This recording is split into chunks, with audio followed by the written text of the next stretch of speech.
Hoy vamos a hablar de un tema que, seamos sinceros, está en boca de todos: la crisis de la vivienda en España. Seguro que es una de esas conversaciones que salen una y otra vez con amigos, en el trabajo, con la familia, y que nos deja a todos con una sensación de frustración tremenda. Pues bien, vamos a intentar desgranar qué está pasando exactamente. Y al final todo se resume en esta pregunta, ¿verdad? Es la pregunta del millón que se hacen miles y miles de personas. Desde jóvenes que ven imposible independizarse hasta familias que hacen malabares porque el alquiler se les come el sueldo. ¿Cómo hemos podido llegar a este punto? Bueno, pues empecemos con cifras, que a veces son lo más claro. Un 13% más. Esto es lo que ha subido el precio del alquiler en tan solo un año. ¡Ojo! En un año. Es una escalada brutal que ha llevado los precios a máximos históricos en muchísimas ciudades. Alquilar hoy en día es casi un lujo. Y si pensamos en comprar, pues el panorama no mejora, la verdad. El precio de la vivienda de segunda mano ha pegado la mayor subida de la historia, un 8,4%. Esto significa que para muchísima gente el sueño de tener una casa en propiedad está simplemente cada vez más lejos. Pero, a ver, ¿por qué sube todo tanto? Pues uno de los motivos principales es este número: 600.000. Según el Banco de España, este es el déficit de viviendas que tendremos para 2025. O sea, el agujero entre las casas que se necesitan y las que hay. Dicho de otra forma, no se construyen ni de lejos las casas que hacen falta. Porque esto, que quede claro, no va solo de que los precios estén por las nubes. Estamos metidos de lleno en una crisis estructural, con unas raíces muy profundas. No es algo que haya pasado de un día para otro. Así que vamos a ver qué hay realmente detrás de todo este lío.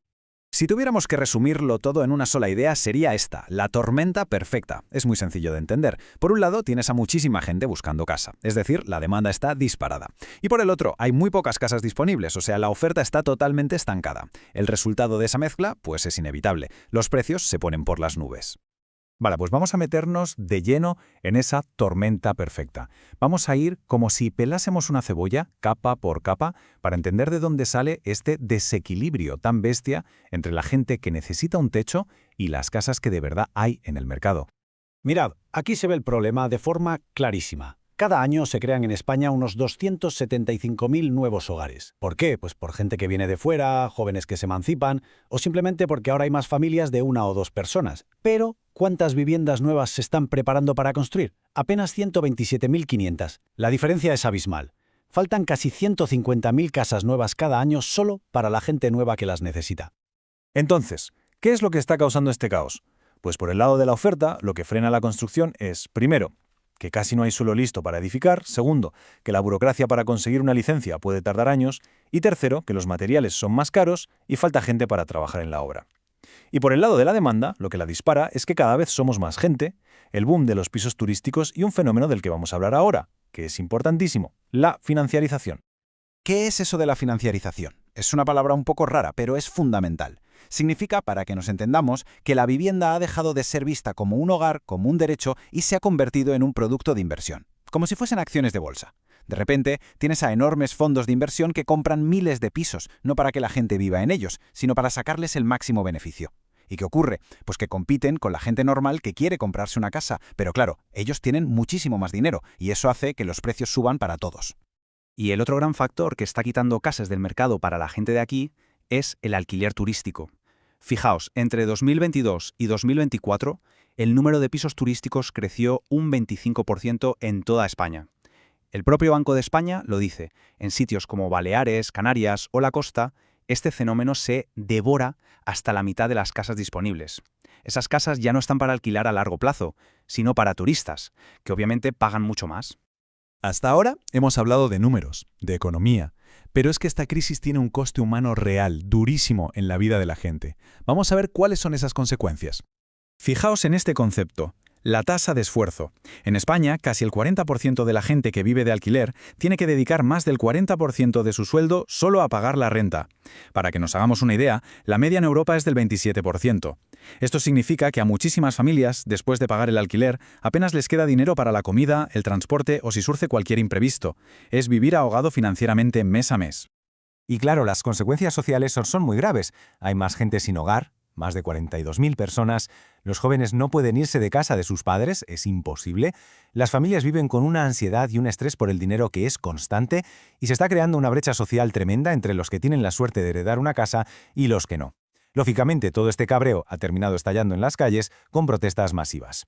Este, de hecho, fue uno de los gritos de guerra que más se oyeron en las manifestaciones que hubo en más de 40 ciudades por toda España. Es un lema que refleja perfectamente esa frustración, esa sensación de que el derecho a tener un hogar ha sido secuestrado por la pura especulación. Y ante todo este panorama, ¿qué se está haciendo? ¿Qué soluciones se proponen? Vamos a hacer un repaso de la forma más neutral posible de las principales medidas que se han tomado y las que proponen los partidos políticos. La gran apuesta del gobierno fue la Ley de Vivienda, que se aprobó en 2023. El objetivo era poner un tope a la subida de los alquileres en las llamadas zonas tensionadas. ¿Qué ha pasado un año después? Pues según portales como Idealista, la oferta de alquiler de larga duración ha caído un 15%. ¿Por qué? Pues porque muchos dueños, para saltarse esa regulación, han pasado sus pisos al alquiler de temporada que no tiene límites y cuya oferta se ha disparado un 56%.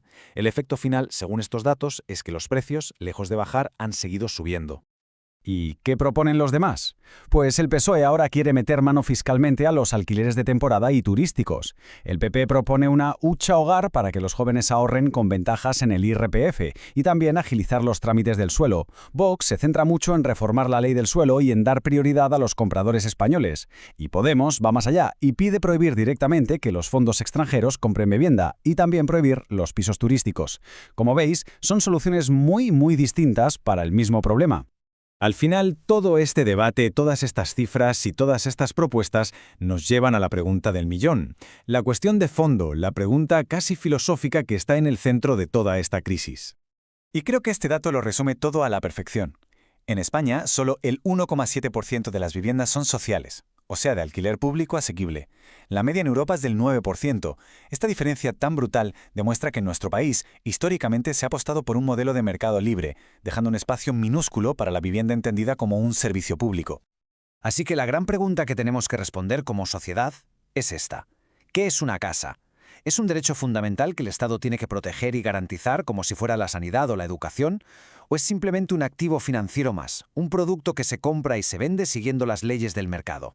De la respuesta que le demos a esta pregunta dependerá ni más ni menos el futuro de la vivienda en España.